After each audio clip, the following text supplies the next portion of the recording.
This storm, especially in Grand Isle, Lafitte, Lower Lafitte, Barataria, and Crown Point, and have left. There's been a steady stream of people leaving. But this remains my biggest concern of this storm, is that the people, especially in our outlying areas, in our lower lying areas outside of the levee protection system, that are staying.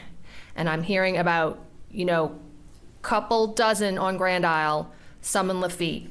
I want to reiterate, the storm surge that we are expecting is unsurvivable.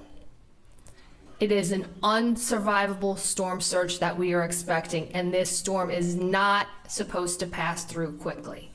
So now you have time to get out, especially in those areas where there's a mandatory evacuation. We need you to leave immediately. Public work crews have been out picking up debris, clearing catch basins, securing construction sites as we close in on the final hours of this storm. Obviously, we're facing a very, very difficult situation. So for those of you within the hurricane protection system as well, the evacuation window is closing upon us quickly. So if you are on the fence, you need to leave now. The best and easiest way for us to be able to save lives in this storm is for you to get out before the storm comes. So remember, most of the deaths from these storms come from water, which is storm surge, flash flooding, but also the secondary effects, and especially in Louisiana this past year, we have lost lives from the secondary effects from the storm. The improper use of generators, down power lines that were live after the storm, driving in all the other dangers if you drive in flooded streets next to canals, the fallen trees. And remember, the roads will not be cleared. They might be filled with water. They might be blocked by trees. First responders are going to get to you as quickly as possible, but the roadways may be blocked. But again, as I've said, in Louisiana, we have had deaths post-storm this past year. Fallen trees, generator deaths, and post-storm electrocutions, okay? So the secondary effects are just as dangerous. Remember to watch this frequently. This is a powerful storm, and a shift 20 miles east or west can mean a huge difference in the effects that we see and the devastating impacts that we feel.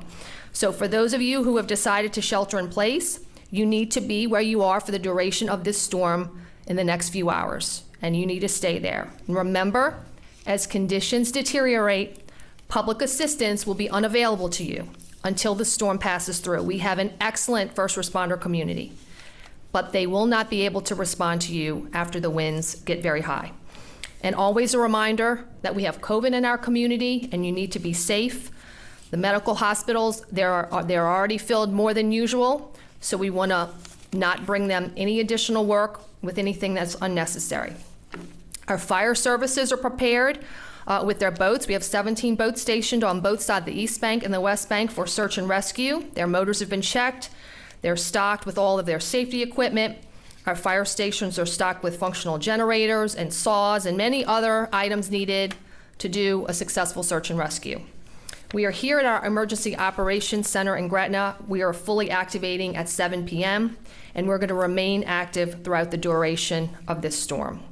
And we're very grateful that the National Guard already has 200 troops assigned to Jefferson Parish, and they are already positioned pre-storm here in our parish to work with our police officers and to work with our firefighters and to be part of our first responder community. I know we have several nursing homes that have already evacuated some of their residents, several assisted living facilities that have already evacuated their residents, and the remainder are going to shelter in place. As a reminder today, our transit buses will stop very, very soon at 6 p.m. Our transit buses will stop. Also as a reminder, our offices are closed on Monday. Schools are closed on Monday. There's going to be no garbage service on Monday. Today was garbage pickup day, so I haven't, in the neighborhoods, if there's still garbage cans out from today's pickup, make sure you secure those in your neighborhood, okay? Remember to call 911 for any kind of emergency. The number here at the Emergency Operations Center I want to give you as well, 504-349-5360. We have many agencies, all of our departments with personnel stationed here able to communicate for any of the needs our community has. And again, be mindful that There will be times that response may not be possible due to weather conditions. So if you are staying through the storm, you need to stay put. Do not venture out after the storm passes. Let's not be nosy. Let's not go sightseeing. Let's help our first responder community have full reign of the streets so they can make it safe, so they can engage in what they need to do post-storm. They do not need any additional cars on the street. This morning in Louisiana, the rush to get ready for Ida. Gas lines growing, food disappearing, and communities left scrambling. Like deja vu, you know what I mean? New video from Cuba offers a glimpse at the fast-moving storm, lashing the island with high winds and heavy rain. The real danger coming as Ida returns to the Gulf, where warmer waters could make it even stronger. We now believe that there is a strong likelihood that this will be a Category 4 hurricane at landfall. That's how quickly the storm is developing. The weather crisis comes as Louisiana hospitals face a flood of COVID patients, with the governor urging everyone to get vaccinated. The fact that we're still in a pandemic makes this much more difficult for everyone, but the pandemic isn't going to leave just because it's more inconvenient. Equally daunting, a storm churning towards the coast so fast. Mandatory evacuations from New Orleans are now out of the question. The city cannot issue a mandatory evacuation because we don't have the time. This weekend's preseason Saints versus Cardinals game canceled as the New Orleans team makes plans to evacuate to Dallas ahead of the storm to the west. And if Ida maintains its current speed, it'll arrive here in Louisiana on late Sunday, August 29th, exactly 16 years to the day after another hurricane named Katrina.